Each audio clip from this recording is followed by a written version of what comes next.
పోలాల అమావాస్య కథ. ఒక ఊరిలో 7 అన్నదమ్ములుండిరి. వారందరికీ పెండ్లిండ్లై భార్యలు కాపురములకు వచ్చిరి. కొంతకాలమునకు ఆ 7 తోటికోడండ్రు పోలాల అమావాస్య నోము నోచుకొనవలెనని ప్రయత్నము చేసిరి. కాని ఆ అమావాస్య నాడు ఆఖరి ఆమె బిడ్డ చనిపోవుటచే వారెవరునూ నోము నోచుకొనలేదు.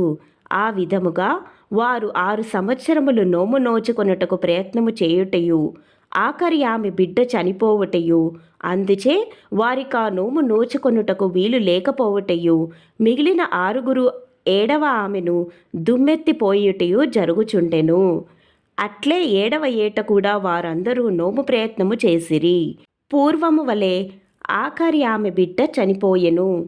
కాని ఆమె తోటికోడళ్ళు తనను తిట్టిపోయుదురని భయపడి చచ్చిన బిడ్డను ఇంటిలో పెట్టి తాళం వేసి మిగిలిన తోటికోడండ్ర ఇండ్లకు వెళ్ళి వారితో కలిసి నోము నోచుకొని రాత్రికి ఇంటికి వచ్చెను.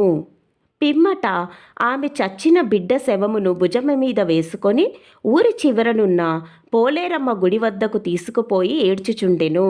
అంతలో గ్రామ సంచారమునకు బయలుదేరిన పోలేరమ్మ ఆమెను చూచి ఎందులకేడ్చుచుంటివి అని అడిగెను.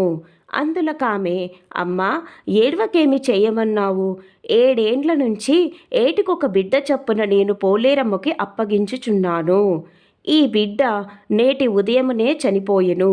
కాని ప్రతి ఏటా నా బిడ్డ చనిపోవుటచే నా తోటి కోడండ్రు నోము నోచుకొనక నన్ను తిట్టుట జరుగుచుండుట చేత ఈ ఏడు నేను వారి నోము యాగుటకిష్టపడక చచ్చిన బిడ్డను ఇంటిలో దాచి వారితో నోము నోచుకొని ఇప్పుడు శవమును తీసుకొని వచ్చి తిని అని అనెను. ఆ మాటలు విని పోలేరమ్మ జాలినొంది ఆమెకు అక్షంతలిచ్చి వాటిని ఆమె బిడ్డలను పూడ్చిన చోట చల్లి చచ్చిన వారిని వారి వారి పేర్లతో పిలువవలసినదిగా చెప్పి వెడలిపోయెను.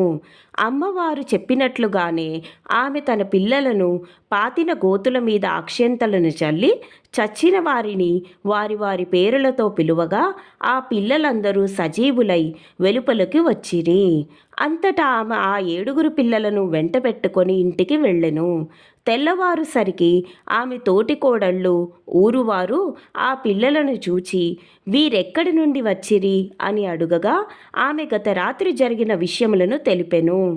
ఆ మాటలకందరూ ఆశ్చర్యపడి ప్రతి సంవత్సరము పోలాల అమావాస్యను నోచుకొనుచు సుఖముగా నుండిరి. దీనికి ఉద్యాపనము లేదు.